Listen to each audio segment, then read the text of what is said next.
Bom dia, pessoal, tudo bem? Hoje vamos focar nossa atenção no capítulo 5 do primeiro livro dos Reis. Neste capítulo, vamos tomar conhecimento aí de como era próspero o reino de Salomão durante o seu governo. E na segunda parte desse capítulo, vamos ver o planejamento para a construção do templo por Salomão. Vamos lá então? Capítulo 5, primeiro livro dos Reis. A prosperidade do reino de Salomão. Do reino de Salomão faziam parte todas as nações que havia desde o rio Eufrates até a terra dos filisteus e até a fronteira do Egito. Esses reinos pagavam impostos a Salomão e foram dominados por ele durante toda a sua vida. Os mantimentos que Salomão precisava todos os dias eram 3.000 quilos de farinha de trigo e 6.000 quilos de farinha de outros cereais, 10 bois gordos, 20 bois de pasto e 100 carneiros, fora veados, gazelas, corços e aves domésticas. Salomão dominava toda a região a oeste do rio Eufrates, desde Tífisa, no Eufrates, até a cidade de Gaza, no litoral do mar Mediterrâneo. Todos os reis a oeste do Eufrates eram dominados por ele, e ele estava em paz com todos os países vizinhos.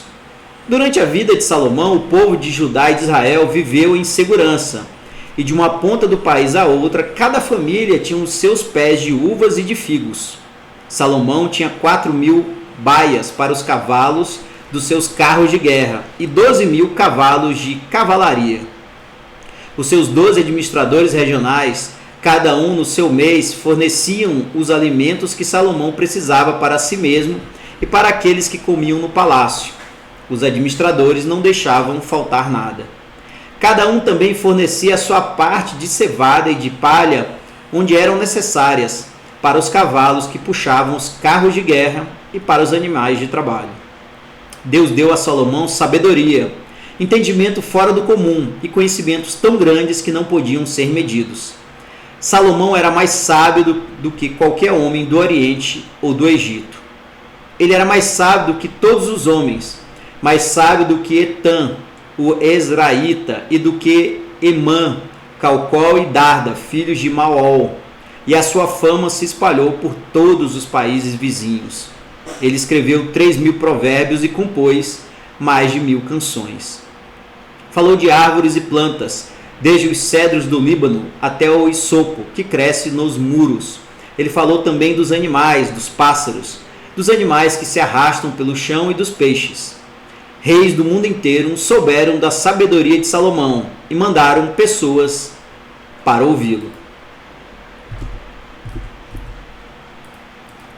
Salomão prepara a construção do templo. Hirão, rei de Tiro, sempre havia sido amigo de Davi. Quando soube que Salomão era o rei em lugar do seu pai, enviou embaixadores a ele.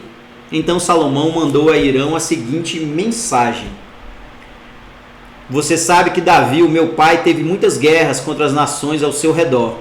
Por isso, ele nunca pôde construir um templo dedicado ao Senhor, seu Deus, enquanto este não fez com que ele derrotasse todos os seus inimigos. Mas agora o Senhor me deu paz em todas as fronteiras. Eu não tenho inimigos, não há perigo de ataques. Deus prometeu o seguinte a Davi, o meu pai: O seu filho, que eu vou pôr como rei depois de você, construirá um templo para mim. Portanto, eu resolvi construir um templo para a adoração do meu Deus, o Senhor. Por isso, mande cortar cedros do Líbano para mim. Os meus operários trabalharão junto com os seus, e eu pagarei aos seus operários o quanto você quiser. Como você sabe, no meio do meu povo não há quem saiba cortar árvores tão bem como a sua gente da cidade de Sidom. Quando recebeu a mensagem de Salomão, o rei Hirão ficou muito contente e disse: Louvado seja hoje o Senhor, que deu a Davi um filho cheio de sabedoria para ficar no lugar dele como rei daquela grande nação. Depois mandou dizer a Salomão o seguinte: Recebi a sua mensagem, vou atender o seu pedido. Vou providenciar os cedros e os pinheiros. Os meus operários levarão as toras do alto dos montes Líbanos até o mar e farão jangadas com elas. Depois as levarão beirando o litoral até o lugar que você escolher. Ali os meus operários desamarrarão as toras e os seus operários tomarão conta delas. E eu gostaria que você fornecesse alimentação para os meus operários. E assim Irão forneceu a Salomão toda a madeira de cedro e de pinho que ele pediu. E cada ano Salomão forneceu a Irão 2.000 toneladas de trigo e 400.000 litros de azeite de oliva puro para alimentar os homens dele. O Senhor Deus cumpriu a sua promessa e deu sabedoria a Salomão. Havia paz entre Irão e Salomão, e eles fizeram um acordo entre si. O rei Salomão convocou em todo o Israel um grupo de 30.000 trabalhadores forçados e pôs Adonirão como chefe deles. Salomão dividiu esses trabalhadores em 3 grupos de 10.000 homens. Cada grupo passava um mês no Líbano e 2 meses em casa. Salomão também mandou à região montanhosa 80.000 homens, a fim de cortar pedras, e 70.000 homens para carregá-las. Ele colocou 3.300 chefes para dirigir o trabalho deles. Obedecendo às ordens do rei Salomão, eles cortaram grandes pedras de boa qualidade para os alicerces do templo. Os trabalhadores de Salomão e de Irão e alguns homens da cidade de Biblos prepararam as pedras e a madeira para a construção do templo. Pois bem, muito bacana esse capítulo 5 do primeiro livro dos Reis. E como eu disse logo no início, aqui nós percebemos a prosperidade do povo, da nação israelita, sob o governo de Salomão. E na segunda parte, o foco é a preparação para a construção do templo. E essa preparação teve o apoio de Irão, rei de Tiro, que era amigo do pai de Salomão, do rei Davi. A grande reflexão que eu faço desse capítulo é que tudo na vida nós precisamos de preparação. E essa construção do templo, que é compartilhada conosco nesse capítulo, mostra exatamente isso.